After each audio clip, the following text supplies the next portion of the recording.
Good evening, Mr. LaRouche. My name is Olga Benz, and I'm from Shamrock, New Jersey.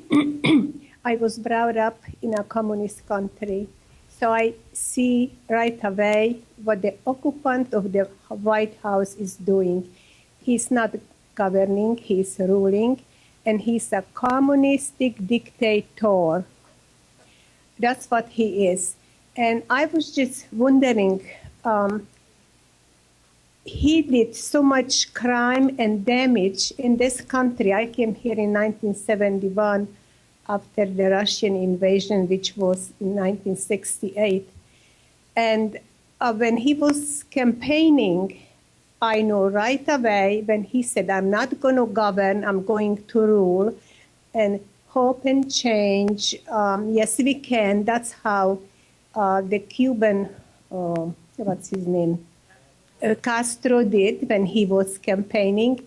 But I think American people, they were sleeping. I mean, they are very naive and sometimes dumb.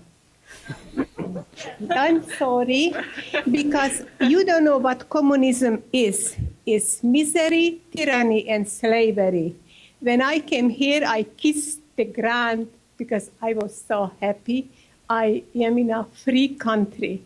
And when I see this bomb, what he's doing, it breaks my heart. I'm getting so upset. Yes, he should be thrown out, kicked out from the office. And I don't know why it wasn't done. Why? Can anybody explain it to me? The whole country knows. He said, I'm going to be a unifier. No, he became a divider. And he's a racist. And it's just unbelievable that, I mean, he's sabotaging this country. We can have here jobs. I mean, we can. I'm sorry, can you ask your question just because the time is short? Okay, so if my question is because Mr. LaRouche said that he's, the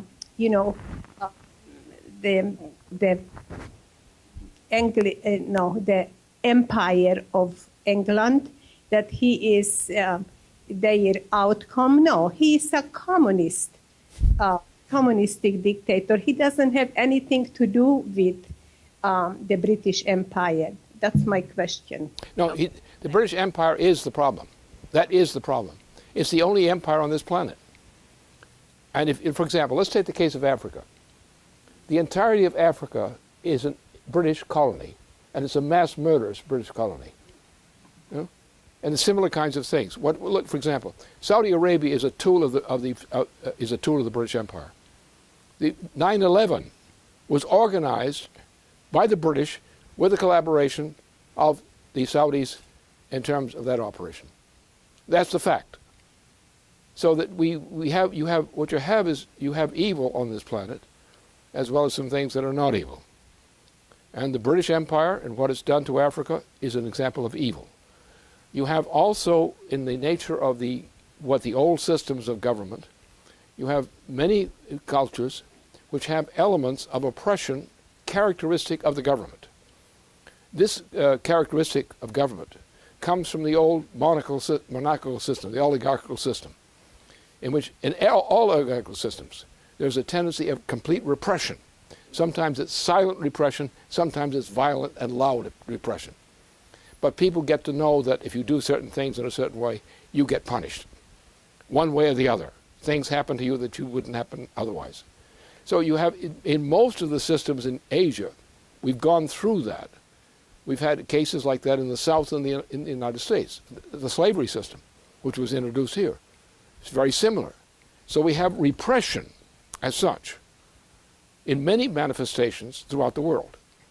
We in the United States are relatively free of most of it, of the worst of it. Other countries are more susceptible of it. But the way I approach it is not to worry about that aspect as such, but to look for the cure. The cure lies in what the potential of the individual human mind is, the culture, the development of that human mind. And anything that represses that potential bothers me and should bother anyone. In the United States, we have relatively or have had relatively the greatest relative freedom of any part of the world. We've achieved it. But now, in the recent period since Bill Clinton left office, we've had nothing but tyranny, oppressive tyranny. And the British are a tyrannical power. They kill more people, the British kill more people on this planet than anybody else, by all kinds of methods. But the repressive methods in Africa and elsewhere, in other parts of the world, they're there, they're reality. I'm very familiar with them. And I know what happens in Europe and other parts of the world, in this way.